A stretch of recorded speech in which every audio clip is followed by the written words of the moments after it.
Hello friends, কেমন আছো সবাই? আশা করি ভালো আছো, আর আমিও বেশ ভালো আছি। তো চলো আজকে একটি ভিডিও নিয়ে এলাম। দেখো কত সজনে পাতাগুলো অনেক বড় বড়। তো এইটা দেখে আমার মনে গেল যে কিছু একটা করি এটা নিয়ে।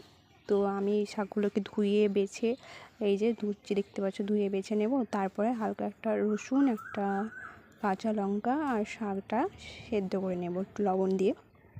দেখো শাকটাকে আমি কড়াইয়ে দিয়ে দিয়েছি, এবার একটু লবণ দেবো। দেখো লবণ আমি দিয়ে নিয়েছি। তারপরে একটু ঢাকনা দিয়ে দেবো, পরিমাণ মতো জল দিয়ে সেদ্ধ করতে বসিয়ে দিলাম। তো চলো এবার একটা শুকনো লঙ্কা, সেই শুকনো লঙ্কাটাকে পুড়িয়ে নেব আগুনে। চলো বলি কী করছি বলো তো। সজনে শাকের ভর্তা যা দারুণ লাগে খেতে, এটা আমি রুটি দিয়ে খেতে এটা খুবই পছন্দ করি, তো সেটাই বানাচ্ছিলাম। তো এখানে শুকনো লঙ্কাটাকে ভালো করে পুড়িয়ে নিচ্ছি। এই দেখো পুরানো হয়ে গেছে। আর এই দেখো এই পর্যায়ে শাকটাকে একটু তুলে নেড়ে দিলাম, দেখলাম যে সিদ্ধ হয়েছে কিনা, কিন্তু সেদ্ধ হতে আর একটুখানি লাগবে। তো চলো সেদ্ধ প্রায়ই হয়ে গেছে। আর এই কী দেবো সেগুলো দেখাচ্ছি তোমাদেরকে। দেখো লঙ্কা, পেঁয়াজ আর একটু লেবুর রস দেবো। তো চলো পেঁয়াজটা কেটে নিই,